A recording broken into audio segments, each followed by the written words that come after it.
quais são os fatores que descredibilizam um dado, sacou? Então, pô, pra mim, o ponto que traz muita descredibilidade pro dado esse dado ele não bate com uma plataforma que a gente utiliza numa comparação básica. Pô, eu tenho 100 vendas dentro do Google Analytics e eu tenho 1000 vendas dentro da minha plataforma. Isso trouxe uma desconfiança. Então, quais são os outros fatores? Às vezes, se no corporativo tem algumas outras coisas que vocês avaliam também, acho que seria interessante tu trazer. Então, como é que a pessoa que está com dados garantindo essa qualidade, como que ela está próxima de negócio para entender os ambientes ali, os contextos que façam sentido no que ele está fazendo, no que ela está fazendo ali com dados? Como é que é essa relação dia a dia? Porque, de novo, a gente tem deixado muito claro aqui, Newton, e vamos ver se você concorda, que cada vez mais o profissional de negócios tem que entender até certo ponto a parte técnica para poder demandar, conversar e trocar. E o profissional de tecnologia, se falaram para ele em algum momento, profissional de dados, falaram para essa pessoa que em algum momento ela não precisaria falar com outras e se comunicar, mentiram. Fala aí, analítico de plantão, belezinha? Tá no ar, tá valendo mais um episódio do Analytics Talks. Hoje falaremos sobre Data Quality. Como sempre, ao meu lado, ele, o homem que tem um chocolate em seu nome como homenagem prestada pra Lacta. O diamante negro do Analytics, Luciano Fialho. Desculpa aí, convidado. Não tinha necessidade disso. O diamante negro do Analytics, um dos homens mais viciados em Data Quality e que sabatina as pessoas sobre, e vai fazer um podcast agora com um convidado para falar sobre isso. Exatamente. Mais uma consultoria gratuita aí. Boa! Para poder ajudar a gente a debater esse tema aqui, estamos com o Newton Kazuyuki Ueda. Eu gostei de falar o sobrenome dele porque ele falou que eu acertei. Seja bem-vindo, meu camarada. Boa, obrigado aí, Gustavo, Luciano. Super prazer estar com vocês aqui. Muito especial estar aqui junto com vocês, porque eu acompanho de longe o trabalho que vocês fazem aí na comunidade, né? Já tem um tempo e para mim é uma grande honra estar aqui junto com vocês nesse momento. Pô, tamo junto, irmão. Você apresenta pra galera aí, diz onde você trabalha, o que tu faz, pra galera te dar o palquinho aqui também, né, mano? Pô, com certeza. Bom, o meu nome é Newton Ueda, né? Eu trabalho mais ou menos uns 10 anos aí já na área de dados, né? Algumas passagens aí por empresas, tanto no Brasil quanto no exterior, né? Hoje eu estou como um Senior Manager, né, de dados e AI, né, numa empresa global, trabalhando com plataformas de dados, né? Hoje o desafio basicamente é criar plataforma e fornecer estrutura analítica para tomada de decisão, tanto no aspecto de engenharia de dados, quanto também de machine learning e modelos de inteligência artificial. Então, além disso, né, eu também sou professor, né, de MBA em algumas faculdades, né, privadas aqui no Brasil, né, mais obviamente concentrado em São Paulo, né, porque é onde eu moro. Eu sou embaixador da Tableau aqui no Brasil, né, e na América Latina. Em 2019 recebi esse título, né, por conta, né, do meu conhecimento, né, do tanto que eu compartilho isso com a comunidade, né. E também sou mentor de carreira, né? Então estou aí já tem um tempo, né, oferecendo mentorias aí para profissionais, né, que desejam, né, dar o próximo grande passo, né, na carreira, seja, né, carreiras, né, pessoas que estão entrando, né, em transição vindo de outras áreas, ou a pessoa que quer crescer, né, enfim, alcançar maiores patamares aí. E é isso, basicamente, de mim. Pouco credenciado, né, Luciano? Porra! Muito forte. Tableau Ambassador. Tá? Exatamente. É tipo isso que se fala. Viu? Não é qualquer porra, não. Tá? O Google não dá moral nenhuma pra gente, percebeu isso? É isso. Puta que a gente fala desses filhos da puta e não primeiro tem no um, Brasil, tipo, hein? vem visitar a sede. Exatamente. Tu foi o primeiro do Brasil? Legal. Primeiro do Brasil, em 2019. Do Brasil não, né? Que Da foda. América Latina. Que foda, mano. Parabéns. Não é à toa que você tá Obrigado. aqui pra falar com a gente de Data Quality, né, Luciano? Exatamente. Porra, temos alguém com cacife para tal. Newton, vamos começar, cara. A gente gosta sempre de começar do básico que precisa ser dito, o óbvio precisa ser dito pra gente ir evoluindo. Eu acredito que pra gente começar, seria legal a gente explicar pra galera que tá ouvindo mesmo, que tá consumindo aqui o nosso podcast e acompanha toda semana, o que na prática é ter dados de alta qualidade em uma organização, em uma empresa. O que de fato, assim, é um dado confiável? Como é que a gente pode falar assim? E um dado confiável é o quê? Como é que a gente tangibiliza isso pra galera? Acho que é assim, né, Gustavo, Luciano, não sei, obviamente, como que vocês colocam a definição, né, mas uma boa definição que eu encontro normalmente, né, é aquele dado que você tem a confiança de usar ele para tomada de decisão, né, seja para fazer uma análise, né, ou para disponibilizar um insight para um stakeholder, né, ou uma informação que você usa para fazer algum tipo de apresentação, né, para levar um insight, seja numa reunião estratégica, numa reunião operacional.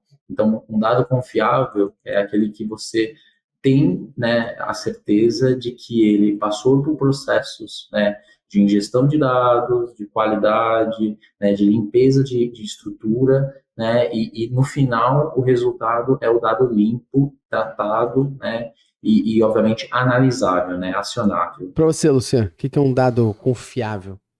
É exatamente isso, né? É porque o ponto que a gente acaba tendo muito não é um cenário onde passam-se por muitas etapas o processo até a gente consumir esse dado e levar para dentro de uma apresentação, né? Porque não tem essa ingestão, quem trata, graças ao bom Deus, é o Google, na maioria das vezes, né? E lógico que alguns clientes a gente tem esse tipo de cenário, mas Uhum. é a mesma premissa, tipo, é o dado que você se sente confiável em levar, né? E aí é aquele lance, né? Que tem que ser alinhado à expectativa, né? Que aí até o ponto de que eu ia levantar para ele poder cortar aqui. Beleza, a gente sabe hoje o que é um dado confiável, mas quais são os fatores que descredibilizam esse dado? Pô, por exemplo, a gente tem uma discrepância com relação a um número, só que é uma discrepância que está dentro de uma margem de tolerância. Isso é um dado aceitável? Porque é muito mais sobre alinhamento de expectativa, na minha opinião, do que qualquer outra coisa. Aí eu queria que ele levantasse, porque assim, sobre dado confiável é exatamente o que ele falou. Perfeito. Não, faz sentido. O ponto, né, é que, olha que interessante, né? Eu acho que esse podcast ele vai ser bem interessante por conta, né, das várias óticas que vão se convergir, né, para uma visão, né? Hoje, né, quando a gente fala de plataformas de dados, né, a minha principal experiência é trabalhando com dados corporativos, né? Então, eu extraio essas informações de sistemas, né, como diversos, né, como Salesforce, como SAP, como plataformas de call center, enfim. Os dados que vêm provenientes desses sistemas, eles já passam por algum tipo de processamento que garante a qualidade dessa informação. Mas eu também entendo que, por exemplo, quando a gente vem de uma estrutura de dados, por exemplo, Google Analytics, né, que a gente aí está falando de uma abordagem diferente, que é basicamente atribuição, né? E aí, o que acontece, né? A atribuição, ela pode, né, mudar eventualmente, ela pode ter alguns pontos no meio do caminho que, por alguma inconsistência, não foram capturadas, né? E aquilo que você trouxe, né? Pode haver uma margem de erro, por exemplo, no resultado de vendas dentro do e-commerce, né? Dentro do Web Analytics.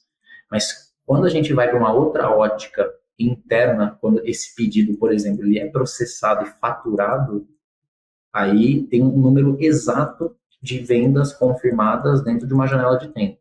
Então, essa informação acurada, limpa, obviamente, essa não pode ter uma margem de erro. Mas a informação da atribuição da venda no e-commerce, por exemplo, ela passa por um processo ali dentro das plataformas do Google, né? Enfim, que pode, né, ter uma variação ali do resultado, né? Faz sentido? Não, faz sentido. É porque, diferente desse sistema onde a gente vai utilizar os dados de corporativo, você consegue controlar e fazer esse trabalho de qualidade de dados em cima de uma base que você compara, né? O dado que tem que chegar aqui é o dado que entrou de dinheiro na conta da empresa. Com uma ferramenta como o Google Analytics, a gente não tem como controlar o processo de qualidade de dados, porque isso está muito mais vinculado ao comportamento do usuário do que qualquer outra coisa. Então, o ponto até que eu queria levantar aqui para a gente poder trocar essa ideia, era tipo, beleza, então quais são os fatores que descredibilizam um dado, sacou? Então, pô, para mim, o ponto que traz muita descredibilidade pro dado esse dado ele não bate com uma plataforma que a gente utiliza numa comparação básica. Pô, eu tenho 100 vendas dentro do Google Analytics e eu tenho 1000 vendas dentro da minha plataforma. Isso trouxe uma desconfiança. Então, quais são os outros fatores? Às vezes, se no corporativo tem algumas outras coisas que vocês avaliam também, acho que seria interessante tu trazer.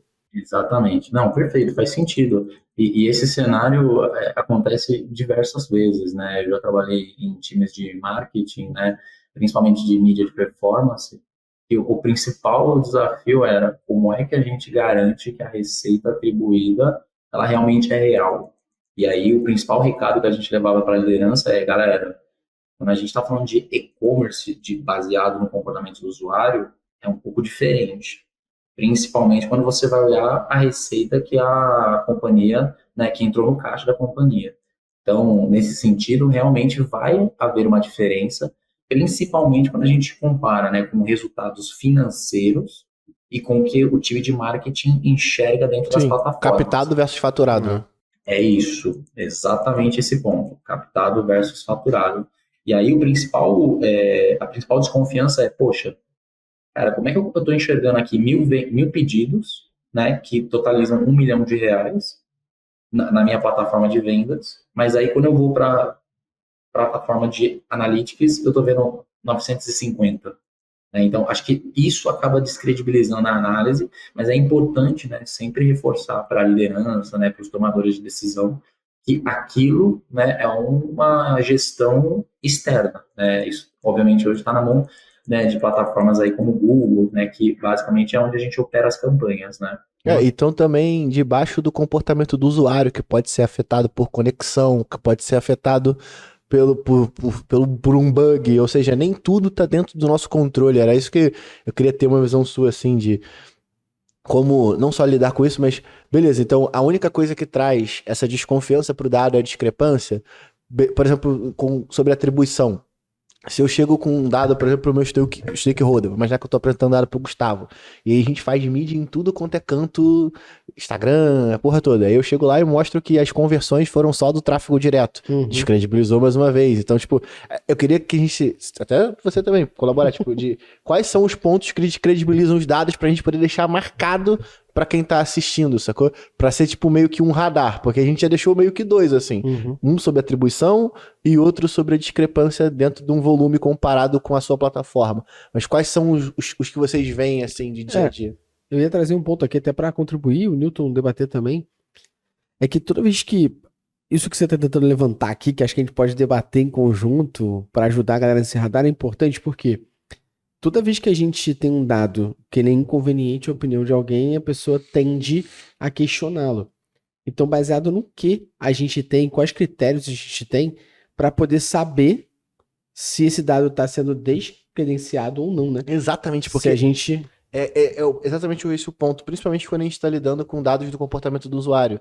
O cara olha o número, vê que o número não bateu, ele descredibiliza a implementação e o custo que isso gera, uma vez que nada mudou, é absurdo, porque a gente Exato. sempre, toda vez que o dado não for conveniente à opinião do cara, ele vai descredibilizar a implementação. E aí, num cenário mais de uma gestão de dados first party, ele vai, porra, ó, então a ingestão ou então, tipo, o ETL não tá funcionando.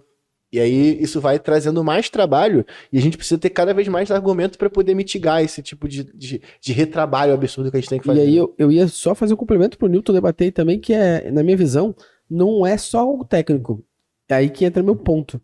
Porque se a gente não tiver entendimento de negócio para saber se aquele número também faz sentido mediante o universo que a gente vive e as condições que a gente tem, a gente não vai saber nunca se tá certo ou errado. Sei lá, a gente pode chegar aqui e falar assim, pô, você teve 1 milhão de downloads hoje. Se a pessoa não tem entendimento de negócio, ela fala, pô, 1 milhão de downloads é impossível. Não sei. Se tu é Disney Plus, não faço a menor ideia, Netflix. Agora, se tu é, tipo, a padaria da esquina, talvez será que no bairro que você tá tem 1 milhão de pessoas pra baixarem aquele app. Então, acho que o entendimento de negócio também te ajuda a dar esse radar, né? Não, perfeito. Obviamente, cultura, né? Cultura e processos, né? Acho que uma coisa que eu tenho visto também nas empresas é a dificuldade da gente quebrar as barreiras, né, culturais, né? Então, a pessoa, ela sempre trabalha numa forma, né, numa estrutura, num processo padrão ali, muitas planilhas Excel distribuídas nas áreas, né? E isso acaba gerando também muitos silos, né? Muitos feudos de dados dentro da companhia. Então, acho que esse também é um ponto importante, né? E aí a gente acaba também esbarrando numa questão muito forte, né, que é de letramento de dados, né? Fora, né, a gestão, né, que muda completamente. Então, melhores práticas de implementação, cultura de como que você analisa dados, né? Então, no final do dia, tem várias questões que a gente está falando aqui que são inerentes à confiança do dado que a gente está compartilhando, né? Quando você tem esses dados na sua mão, no controle, cara, deixando muito claro, né, especificamente no cenário de e-commerce, né, de analytics, de web analytics, né, o ponto principal que a gente tem que deixar claro é que estas informações, né, como o Luciano muito bem comentou, são geridas pelo Google, né, pela plataforma que a gente está utilizando. Então, o stakeholder ele tem que estar muito ciente de que esses dados é um reflexo da forma como está implementado. Pagamento, processo de troca de dados, como é que essa informação entra, como é que essa informação sai. E lógico, né? Nada nasce lindo, né? Nada nasce perfeito. É um processo contínuo de melhoria que a gente vai, né, atuando, né, melhorando com o tempo.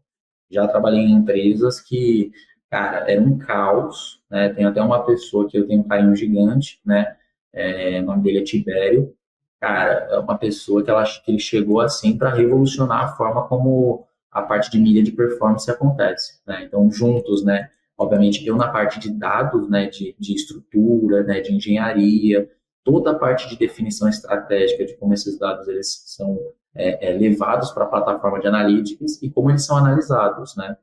Então, acho que tem muito esse ponto de processos, cultura e também pessoas. Concordo contigo, cara. Eu ia falar justamente isso. Quais são os principais desafios que a gente enfrenta para poder pensar assim, em como a gente mantém a qualidade desse dado? E a minha visão, um deles é processo. E outro, que eu acredito que falta muito, mas corrobora com a pergunta que o Luciano trouxe inicialmente, é a gente definir o que a gente entende que é como margem de confiança. Esse é um ponto número 1. E o que a gente entende como confiável. Porque se a gente não botar a margem de confiança e o que é confiável para mim pode não ser para você e volta aquele looping ali, o ciclo vicioso da gente ficar meio ferrado. Então, quais são os desafios que a gente enfrenta nisso? Na minha visão, um deles é processo, você bem pontuou também pessoas, mas na minha visão também um deles é que o óbvio precisa ser dito e as pessoas não falam. Exato. Nem para todo mundo, né? Acho que assim, a grande maioria das pessoas elas não entendem diretamente que existe uma margem de erro nos dados. Sempre que eu trabalhei em times de marketing, sempre era muito difícil explicar o óbvio, falando, galera, tem uma margem de erro em relação aos dados, a forma como essa receita está sendo metrificada. Não, mas como assim? Então quer dizer que o dado que eu estou vendo pode estar errado? Não é que ele pode estar errado, ele pode ter uma margem de erro, né? Então, o ponto principal é sempre deixar muito claro a forma como tudo isso acontece, né? E assim, principais desafios, né? Acho que como qualquer empresa, né, é importante uma documentação do processo, né? De como que as coisas estão organizadas, de como é que as coisas estão funcionando. Então, no final do dia, acho que processos, né, para implementação, né, com qualidade, né, toda a parte de planeamento muito bem definida, estruturada, os eventos bem estabelecidos. Então, no final do dia, né, você garantindo essas informações, né, e de novo, compartilhando isso, dando clareza para a liderança, é onde você acaba diminuindo, né, o teu risco ali ao compartilhar essas informações, né. Você ganhou o Luciano na parte de documentação. Falei pro Luciano na hora que você falou documentação, eu falei aqui, Luciano, ganhou um amigo. Porque o Luciano, se puder, acho que a gente podia fazer a camisa. Documentação, alguma coisa, e um adesivo também, as coisas pra você poder usar, né? Tanto que você fala e presentear toda vez que alguém no podcast fala que documentação é importante. Ele vai desbloquear alguma coisa. Mimo, exato. Sim. E é o início do processo de implementação de uma cultura, de fato, né? Não adianta nada a gente... Você falou muito bem, esses feudos de dados aí, a gente centralizar a informação. Eu percebo muito isso quando a gente vai conversar com as empresas que a gente atende como consultoria, sacou? Tem vários silos dentro das empresas, que é o que piora até, né? Porque aí o cara do comercial utiliza 4 planilhas que traz e fala sobre os dados de venda. E que é alimentado manualmente. É baseado em cima do Google Analytics. E aí fica como eu ia falar, um bando de dados, e não um banco de dados. Foi o Bonel que falou isso. Não, foi o Hash. O Hash, isso, muito bom. Então, Cara, a documentação é o início de tudo, né? Se não tem documentação, você não pode pagar de data-driven na internet. Pra mim, é isso. Sou um pouco mais radical, mas pra mim a base é essa. Não pode pagar de dar traduzido na internet. Não, gente. perfeito. Perfeito. Um grande abraço aí pro Bonel, Cláudio Bonel, famoso Cláudio Bonel, meu amigo aí de longa data. Cláudio de coisa rica. Pô, coisa Coisa rica, rica. muito forte. Sim, Otário. Mas assim, eu acho que uma coisa importante mencionar, né? E de novo, eu acabo estando do outro lado da mesa nesse momento da minha vida, mas trabalhando em times de plataforma que entregam esse tipo de solução para as áreas, documentação, cada vez ela vai ser importante. Então, assim, todo projeto de dados, todo projeto de engenharia, de análise, de implementação de solução, precisa ter uma documentação envolvida. Porque pessoas saem, novos times são formados, lideranças estão sendo alteradas o tempo todo, e gestão do conhecimento é um divisor de águas. Então, em 2024 tem um time, em 2025 tem um outro time, como é que esse time dá continuidade no trabalho que foi desenvolvido? Porque senão acontece aquilo que a gente já sabe, né? Passa os anos, né? O mesmo projeto é iniciado mais de uma vez, porque na primeira não deu certo, aí na segunda não dá certo, na terceira não dá, até que finalmente o pessoal entende a importância de algumas coisas, né? Então, gestão do conhecimento, né, base de documentação, acho que é muito importante, tá? Principalmente para compartilhar as coisas com áreas externas àquela área que é dona do dado, né? E até mesmo uma integração muito clara com times de tecnologia, que em algumas empresas isso não está dentro da mesma área, né? Porra, Mas é muito verdade. importante você estar muito ligado com o que o teu time de tecnologia está fazendo de deploy em produção. Então, essa interface, ela é muito não interessante, né? Ela é obrigatória, que você consiga ter uma visão clara desse QA que está sendo feito e que seja considerado dentro do processo de QA também a qualidade ou o disparo do dado na ponta, né? Então, acho que é imprescindível. E o ponto importante é assim, né? Isso que você falou também é muito, muito legal, né? Porque todo projeto de uma nova implementação, ela precisa ter um líder, né? E esse líder, ele tem que servir também como ponte, né? Como comunicador entre áreas técnicas e áreas de negócio, né? Então, para garantir que o time técnico está trabalhando no que é importante, né? E o time de negócio esteja alinhado com o que vai ser entregue, né? No final do dia, essa comunicação, né, entre times diferentes, ela também é muito importante para garantir o sucesso. Ô, Luciano, o Newton falou um pouco aqui sobre gestão do conhecimento. Tu conhece algum lugar que as pessoas podem aprender coisas do que a gente está falando aqui? Eu não conheço, mas você pode me dizer qual lugar é esse. Tu não conhece, então eu vou te explicar.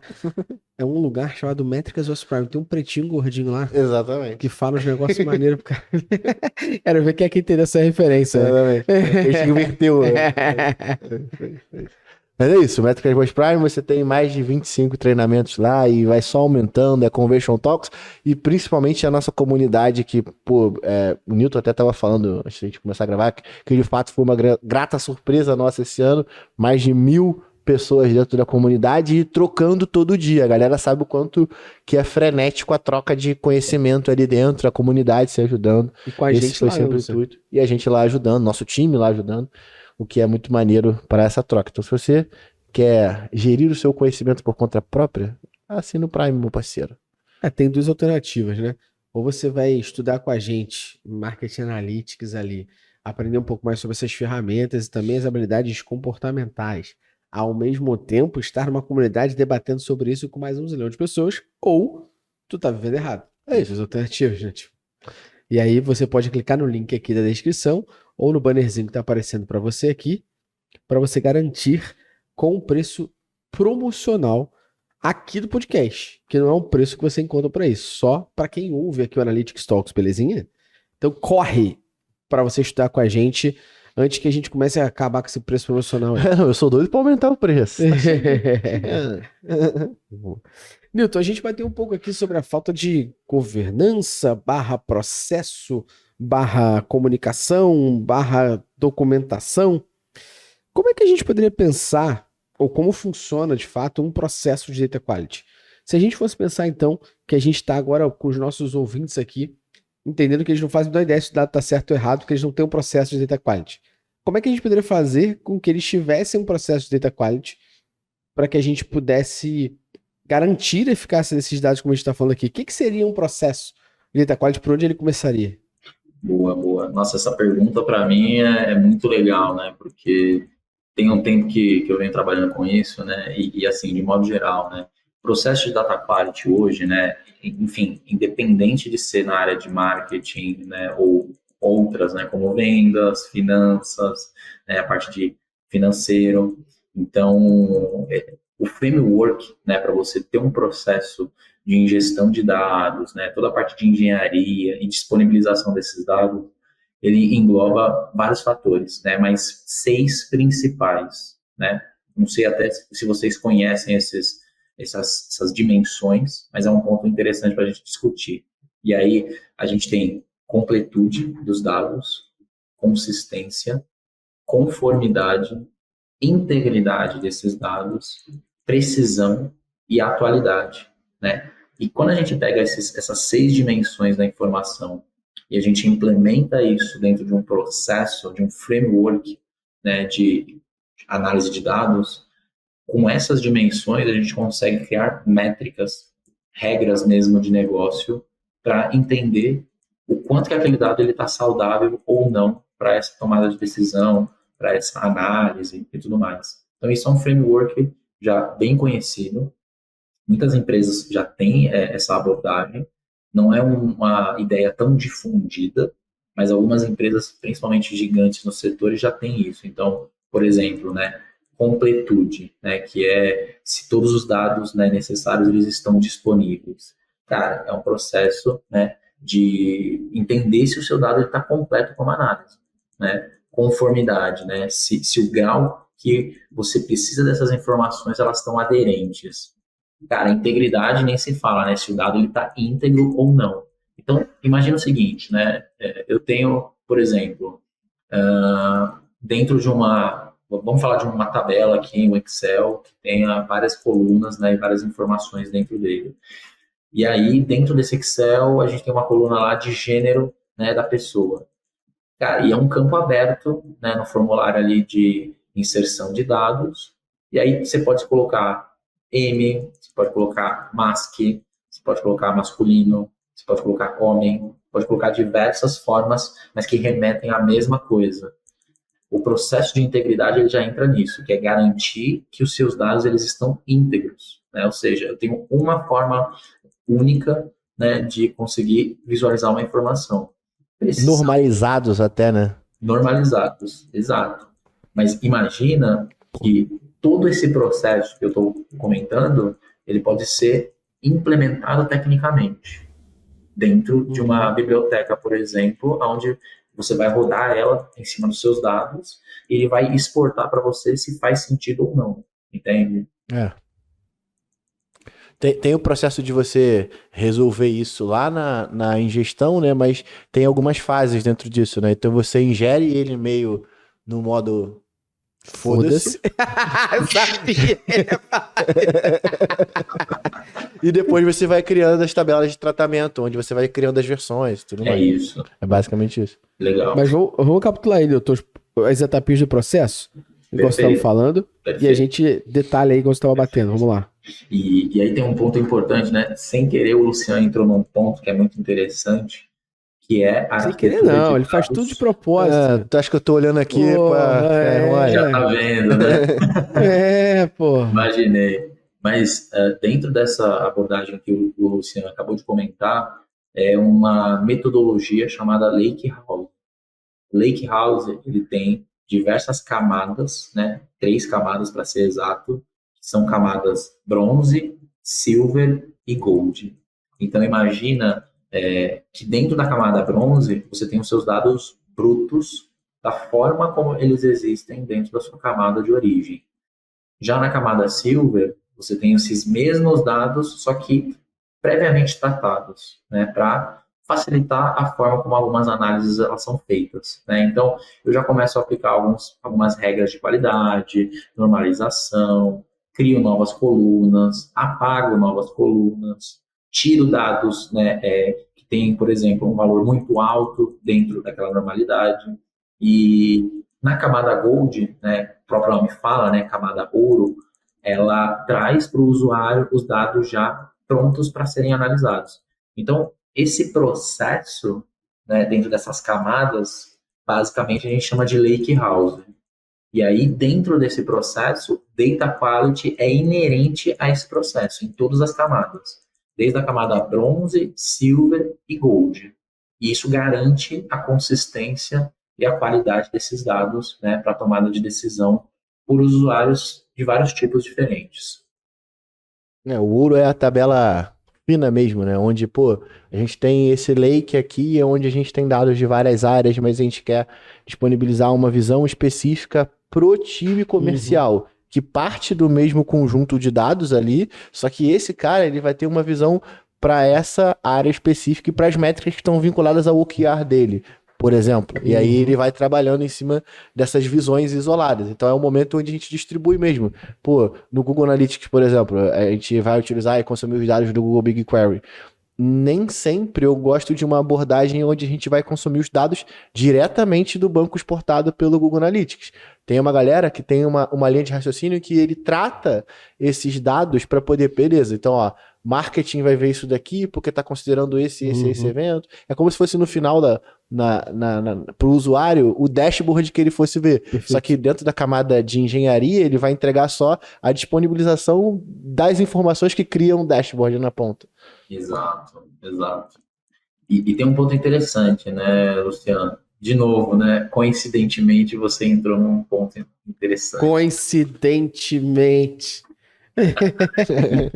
Que é a abordagem do Data Mesh, né? O Data Mesh, ele é uma abordagem bastante utilizada em empresas, né, de vários tamanhos e tipos diferentes, que basicamente é você criar ambientes individuais, né, de análise para dar escala, né, para democratizar o acesso à informação. Então, por exemplo, né, imagina, vamos falar de tecnologia Google, que aí acho que a gente vai falar a mesma língua, né? Então, por exemplo, imagina que eu posso criar vários ambientes diferentes de BigQuery específicos por departamento. Então, eu posso ter um BQ por marketing, outro para vendas, outras para CRM, outro para fazer mídia. E dentro desse ambiente, é um sandbox, né, uma área isolada para que a minha área consiga tocar e desenvolver o trabalho, né? Obviamente com governança, política, né, regras de acesso ao dado, mas o principal principalmente com diminuição de custo, né? Porque fica mais fácil para o cara na ponta, né? Perfeito. Principalmente para separar o custo, né? E aí a gente entra numa prática bastante conhecida dentro do mundo de cloud, que é a parte de FinOps, né? Financial Operations, que é basicamente você ter uma gestão exata de quanto que você está gastando para ter aquele produto, né? Aquela plataforma de dados e te dar mais produtividade. Normalmente a gente tem essa visão muito mais quando uma empresa ela tem uma vertical de dados do que mais forte, tá, né? Porque aí o time de engenharia vai fornecer essas visões lateralmente para cada um dos silos e eles consomem em cima da mesma linha de raciocínio, em cima do mesmo lake, mas visões separadas, mas que no final o dado tem que bater no laço para todos os pontos. Então, venda aqui é venda para comercial, é venda para marketing, é venda para tudo, porque os dados partem do mesmo princípio. Isso me leva a uma pergunta para a gente debater aqui também, que é: qual é o papel do profissional no meio disso tudo? Porque a gente está falando que o profissional de dados ele vai garantir a qualidade de dados. Newton deu um processo, todo passo a passo aqui, que se a galera é malandra anotou para poder fazer. Espero que tenham feito isso. Aí se anotaram, vai lá no LinkedIn do Newton, dá um salve dele e fala assim, de nada, por você ter feito isso aqui por mim. Mas qual é o papel do profissional de dados sobre isso? Beleza, a gente está falando sobre o papel dele, profissional de dados, ou quem está operando dados ali. A gente está falando sobre ele ou ela tá ali tocando a gestão disso, garantindo a qualidade. A gente falou dos processos, critérios e tal. Agora, como é que é essa relação com os outros times? Porque, de novo, né? A gente bateu um pouco na tecla aqui sobre o ambiente de entender mais de negócio. E a gente sabe, dos dois lados, né? A gente tem hoje uma polaridade aqui. Quanto menos técnico, quanto mais está em negócio, mais as pessoas chegam e falam: ah, eu tô muito longe do que é técnico. Quanto mais imerso em técnico, a pessoa fala que não entende tanto negócio. E no final eles deveriam estar no meio, aqui sim, né? Então como é que a pessoa que está com dados garantindo essa qualidade, como que ela está próxima de negócio para entender os ambientes ali, os contextos que façam sentido no que ele está fazendo, no que ela está fazendo ali enquanto dados? Como é que é essa relação dia a dia? Porque, de novo, a gente tem deixado muito claro aqui, Newton, e vamos ver se você concorda, que cada vez mais o profissional de negócios tem que entender até certo ponto a parte técnica para poder demandar, conversar e trocar. E o profissional de tecnologia, se falaram para ele em algum momento, profissional de dados, falaram para essa pessoa que em algum momento ela não precisaria falar com outras e se comunicar, mentiram. Então a gente quer deixar claro isso aqui, entender qual é o papel e como o profissional de dados vai garantir essa parte da qualidade, mas conversando com as áreas de negócio, como a gente falou aqui, marketing, vendas, produto, whatever, para entender o que eles precisam e entender que esse dado está confiável mediante todos os processos que a gente falou, né? Não, legal. Essa é uma pergunta também bastante bacana, né? Porque essa visão, né, sobre o profissional de dados, né, do presente, do futuro, ela passou por grandes mudanças, né, nos últimos anos, né? Tem passado bastante mesmo. Tem passado. E uma coisa que é importante é, cara, cada vez mais o profissional de dados ele vai ter que ter um perfil resiliente, no sentido de se adaptar às necessidades inerentes que o processo exige. Então, vira e mexe, ele vai estar falando com um time técnico, outra hora ele vai estar falando com um stakeholder, que é um tomador de decisão, que não tem conhecimento nenhum de tecnologia, ou uma hora ele vai ter que estar fazendo consultas de dados usando SQL ou Python num BigQuery, num Colab da vida. Outra hora ele vai estar escrevendo uma requisição para o time de dados poder implementar isso dentro do processo e facilitar a vida dele. Então, comunicação é extremamente importante. Na verdade, eu acho que é o principal, porque se você não sabe conversar, interagir com pessoas, é muito difícil, vai ficar difícil. A parte técnica, cara, você consegue ensinar a parte técnica, mas o comportamental não. Então, uma vez que você entende que o comportamento das pessoas, né, vai regir a forma como o processo se dá, é muito interessante. Mas, ao mesmo tempo, ele precisa ter um know-how técnico, né, para conseguir desenvolver as coisas, né? Então, conhecimento em ferramentas de Web Analytics, como GA, estruturas de dados com SQL e Python para poder executar consultas no BigQuery ou num banco de dados SQL, ferramentas de visualização de dados como o Looker, como o Power BI, como plataformas que fornecem essa inteligência de dados, técnicas de storytelling para contar a história de como que aquilo aconteceu e por que aconteceu e quais são os próximos passos. Então, nesse sentido, eu vejo o profissional de dados realmente liderando esse movimento e permitindo que a empresa consiga dar esse próximo passo. Mas, de novo, né, isso é uma coisa que pode ser para todo mundo, mas acaba não sendo. Por quê? Porque ao mesmo tempo que essa pessoa, né, esse perfil de profissional, precisa ter uma resiliência muito forte, porque vai lidar com muita pressão das áreas, né? Pressão por resultado, pressão por respostas, né? E é uma pessoa que ela vai estar sempre que está bem preparada, né, no final do dia. Então, eu vejo que a exigência, né, de se trabalhar na área de dados, ela está aumentando, mas quem seguir algumas coisas vai conseguir navegar com muita tranquilidade nesse meio. Tá? Então, eu concordo com o ponto que você trouxe, que precisa ser um profissional que se adapta bem nas necessidades, né, do dia a dia. Pô. E, Luciano, tem forma melhor que você, de dados, chamar alguém para tomar um cafezinho e aprender mais sobre a parte de negócios? Porra, claro que tem, pô. E o que ele tem que fazer? Se for tomar um cafezinho, que for Coffee Mais. Café, Coffee Mais, muito Porra, forte. tá Inclusive, maluco. agora eu sempre pego o meu café Arara. favorito da Coffee Mais, que é o Arara. Isso aqui é um drip coffee, mas a gente tem a opção também de café em cápsula, que apareceu magicamente aqui na minha mão.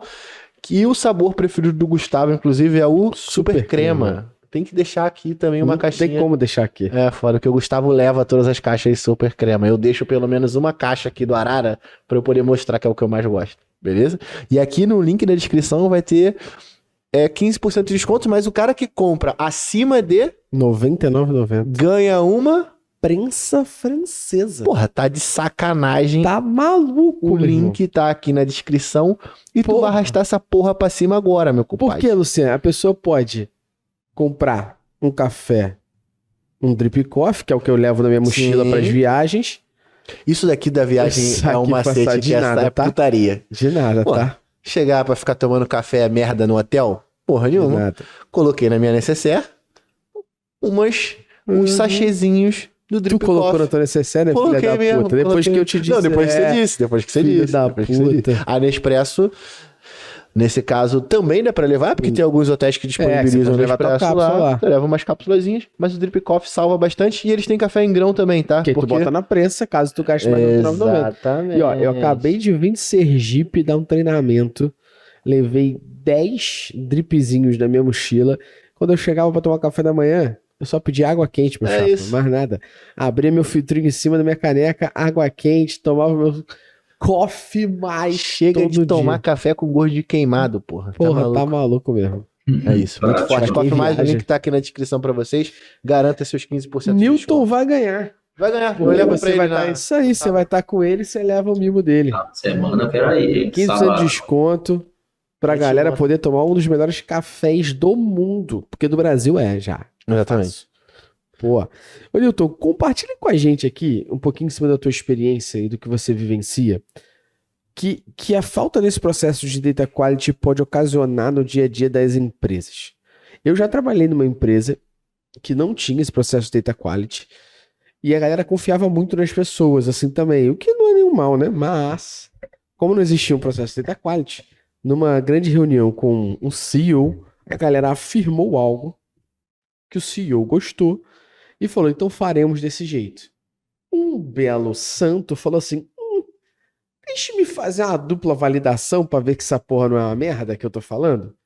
E quando fez a dupla validação, percebeu que os dados estavam totalmente errados. Porque ao invés de olhar somente as vendas de um produto especificamente, através de uma praça, olhou da empresa. Ou seja, isso estava totalmente enviesado, porque uma loja vendeu muito, não quer dizer que todas estão vendendo o mesmo produto. E aí, se você enviesa esse dado, como estava nesse caso, leva para uma tomada de decisão, o que vai acontecer na ponta? Merda! E não é o que acontece. Então, como é que você pode compartilhar pra gente casos, ou que você já vivenciou, que ao descobrir isso, ajudou uma empresa a não fazer merda, não se fuder? Como é que já foi isso aqui quando você instaura, de fato, um processo de data quality aí? Não, boa. Acho que o exemplo que você trouxe ele é bem comum, na realidade. É raro, mas acontece sempre. Principalmente em empresas que não têm governança nenhuma da informação, né? Que não tem processos de dados bem definidos, não tem plataforma, não tem estrutura nenhuma. Então, acho que o exemplo que você trouxe, ele resume bem, que é o seguinte, né? Tomada de decisão incorreta, muito achismo, né? Eu acho que os dados falam isso. Mas, peraí, você viu? Você realmente entendeu? Você analisou? E no final do dia é isso, né? O principal problema que a gente enfrenta nas empresas eu tenho certeza que aquela informação ela está correta. Eu tenho certeza que a informação ela está refletindo a realidade.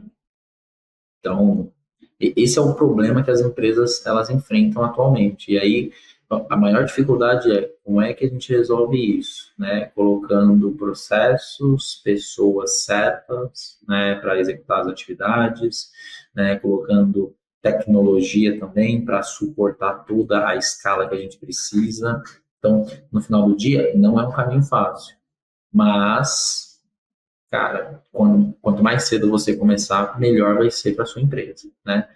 E assim, de modo geral, existem diversos tipos de tecnologia que resolvem esse problema no final do dia, né? Então, tanto tecnologias, né, proprietárias, quanto também open source. Basta você entender Pô, qual é o risco que você quer assumir. pô, tu conhece alguma tecnologia que pode ajudar as pessoas com isso? Cara, então, isso é muito maneiro porque a gente meio que, na visão do Google Analytics, que não é uma visão que acaba sendo uma visão que o Newton tem, a gente, a partir de um processo que a gente fazia manualmente, a gente criou uma camada de análise dos dados do Google Analytics para poder trazer uma visão do que está errado, baseado do que está mais grotesco até alguns pontos que está entre a cadeira e o teclado. Pô, o cara configurou um parâmetro errado aqui, e aí, pô, eu vou orientar ele. E a gente fez esse processo automatizando partes da nossa auditoria. Então, a gente tem uma ferramenta que está rodando no beta hoje, com os nossos clientes já está rodando há mais de 6 meses, no momento que a gente grava aqui agora, mas ela já está rodando há bastante tempo e a gente tem recebido bastante feedback positivo em cima disso. Então, o que a gente fez? Tudo que um ser humano faz, analisando quais são os pontos de problema, pô, a gente tem. E é maneiro porque é 100% baseado em cima das merdas que já aconteceram com a gente, né? Então, pô, a gente O tem seu o glossário de quê? Hã? Seu glossário de quê? Shit happens. Shit happens. Exatamente. Boa. Ou merdas acontecem, o que é mais bonito. E aí, cara, a gente automatizou esse processo dentro do Google Analytics e a gente tem uma visão semanal dos nossos clientes em cima dos erros que são mais possíveis de acontecer. Então, os dados pararam de ser computados, tem algum problema de dado de desenvolvimento afetando os dados de produção, a gente tem uma discrepância muito grande com relação à quantidade de eventos, a taxonomia, então essa parte da integridade dos dados dentro do Google Analytics, a gente também tentou trazer uma visão de alarmar o usuário, uma vez que a gente define uma taxonomia padrão e percebe que ele tem uma taxonomia aos foda-se. Um deploy aconteceu e remover a tag? Exatamente. Então a gente meio que automatizou esse processo para dentro do Google Analytics e aí a galera já vai poder estar utilizando. Os usuários do beta que estão lá no Prime, na comunidade, inclusive, já estão utilizando há um tempão a ferramenta e me pagam só com feedback. Olha aí. Sabia? Eles têm Porque que me dar um Prime, né? reportezinho uma vez por mês dizendo no que eu posso melhorar, no que não, como a gente constrói essa ferramenta,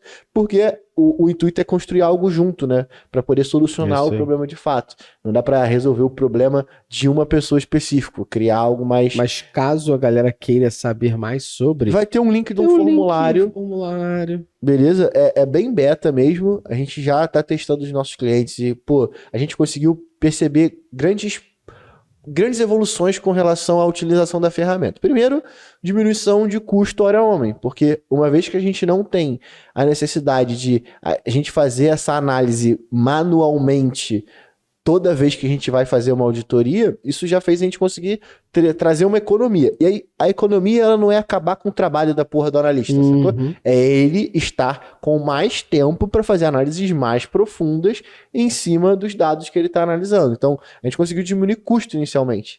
E o segundo foi a gente conseguir chegar no problema antes do problema chegar na gente. Então, como a gente automatizou o processo de qualidade de dados, a gente recebe o reporte e vê que de uma semana para outra caiu uma tag. Pô, como que ela caiu? E a gente já consegue criar uma lista de acionável para poder chamar o cliente na chincha e resolver o problema. Então, antes do problema encontrar a gente, porque no ponto de vista de consultoria é uma merda, né? O teu cliente encontrar o problema é péssimo, sacou? Você tem que encontrar o problema. Então a gente conseguiu automatizar isso e tem dado muito certo, cara. Linkzinho na descrição. Do formulário para você receber o beta, beleza? Boa. E aí, já vou deixar aqui bem claro, vocês pagam com feedback. Inicialmente, que depois vocês vão pagar de verdade. Acabou essa parada de tudo de graça. Ô, Newton, a gente bateu muito em processo, falou muito sobre como fazer isso na prática aqui no dia a dia, em cima de tudo que você trouxe, que foi realmente um guia pra galera que tá aqui, que era o que a gente tava tentando o tempo todo com esse episódio, né? E a gente conseguiu muito bem. E a minha pergunta pra você é, quais são as melhores práticas, então? Pensando na gente garantir aqui a qualidade desses dados para que ela seja mantida ao longo do tempo. Como que a gente pensa nas melhores práticas para que todo esse processo ele seja executado, mas de maneira contínua? E por onde a gente começa, cara? Boa. É uma pergunta bem interessante, né? Mais uma, né, no caso. Acho que a gente tem algumas respostas para isso, né? Primeiro, treinamento constante, né, com o time. Acho que as pessoas elas precisam sempre estar, né, fazendo repescagens, né, de conhecimento, implementação de tecnologia para isso, né, ser implementado em escala, né? Então tem diversas soluções no mercado que já fazem isso, né, como Monte Carlo, como a Mundsim, como tecnologias como o Open Metadata, que provém, né, um catálogo de dados bastante robusto, né, para dar visibilidade sobre como está a qualidade de informação que você está utilizando, né, seja dado transacional ou dado analítico, né, processo, né, então colocando ali gatekeepers, né, de validação, ou seja, sempre que uma nova operação ela for realizada, eu preciso ter uma validação prévia, eu preciso ter um acionamento, preciso comunicar às pessoas de que vão ser feitas mudanças no aplicativo, por exemplo, e toda a parte também de boas práticas que a gente tem, né, no processo do dia a dia, né? Então, cara, vou mudar aqui uma coisa, um parâmetro dentro aqui do Tag Manager. Será que isso vai impactar alguma coisa? Vai, com certeza. Então, deixa eu entender primeiro com o time como que isso está conectado com outros módulos, né, da plataforma, para que isso não dê uma merda federal e cague todo o processo, né, de ingestão de dados, de tagamento, de envio de logs de evento para dentro do GA. Então, acho que o ponto principal é muito processo, né? Documentação importante, né? Para você conseguir manter ali o conhecimento dentro da empresa e não na cabeça das pessoas, tá? E uma outra coisa também é como é que você consegue transformar tudo isso que a gente está falando realmente em processo, né? É colocando isso dentro do desenvolvimento. Então, toda nova feature que for desenvolvida, por exemplo, dentro do aplicativo, dentro do e-commerce, cara, precisa ter um alinhamento muito forte com o time de Web Analytics para garantir que isso poderá ser mensurado quando entrar em produção, né? Quando isso for disponibilizado para a base de clientes. Porque o principal problema que acontece hoje é, cara, coloquei uma nova etapa dentro do meu carrinho. Legal, eu não estou enxergando essa tela dentro do GA. E aí eu não consigo, obviamente, mensurar o quanto de usuários estão passando por aquela etapa do processo. Então, acho que assim, falando bem de forma abrangente, seria isso. Pô.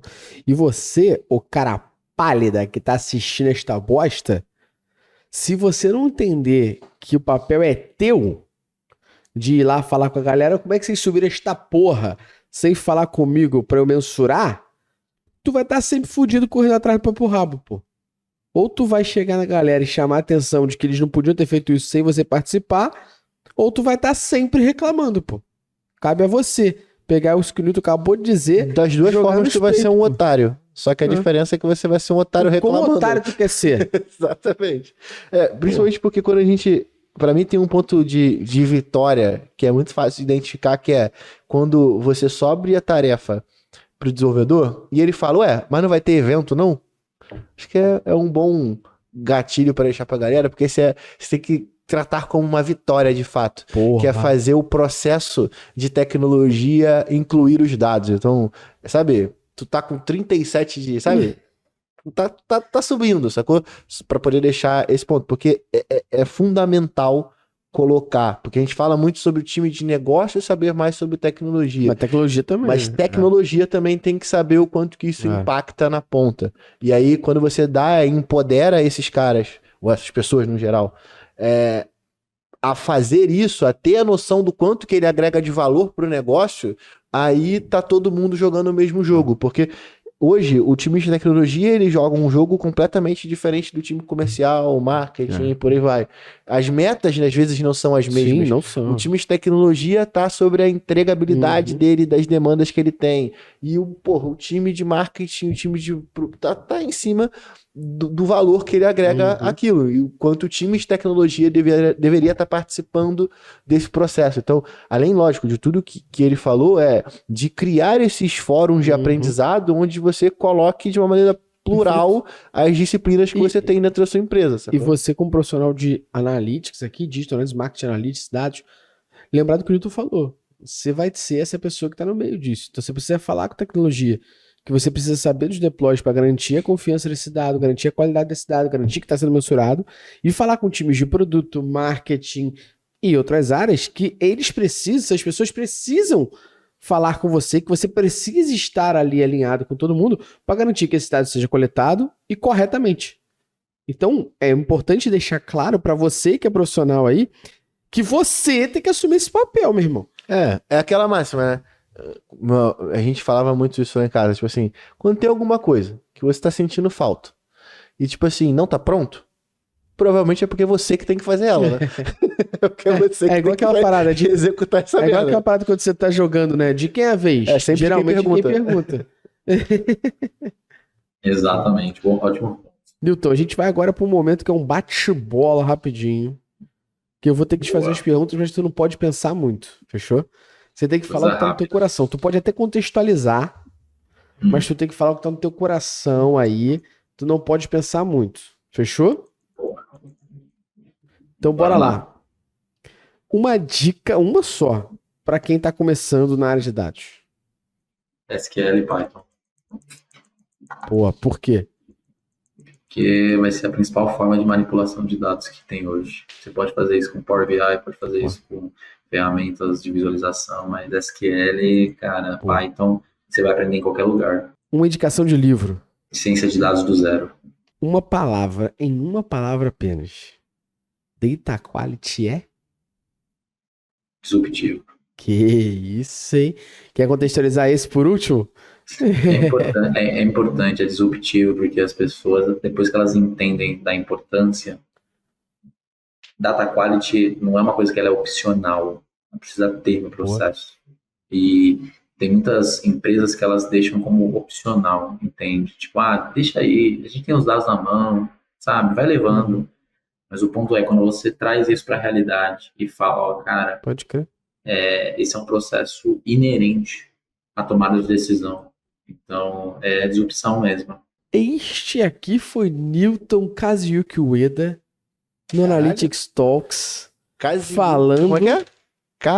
Kazuyuki. Kazuyuki é um bom nome pra personagem do The King of Fighters. Caralho, maneiríssimo. Sim. Este foi Newton Kazuyuki Ueda no Analytics Talks falando sobre Data Quality, como confiar nos dados. Newton, muito obrigado pelo teu papo, meu querido. Obrigado a vocês, galera. Muito especial estar aqui junto com vocês, enfim, contribuindo aí para a empresa, né, para a Métricas Boss. Sou bastante fã aí de você, né, Gustavo, Luciano, parabéns aí, vão pra cima. Porra, meu, obrigado a gente aí pela confiança moral, pelo teu tempo e pela aula que tu deu pra galera que tá assistindo aqui.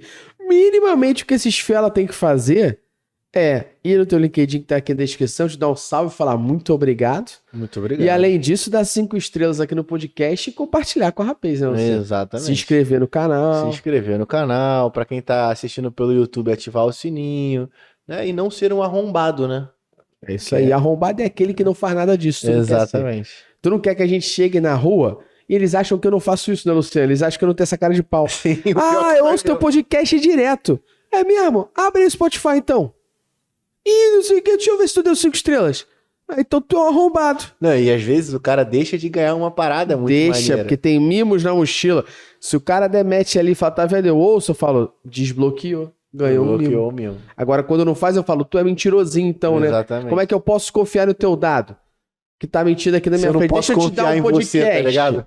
Eu te dar um podcast pra você ouvir sobre confiança de dados, ô filha da puta. Exatamente. Newton, mais uma vez, obrigado. E você que ouviu até agora, muito obrigado pela audiência. Até a próxima semana. Tamo junto. Valeu! Valeu!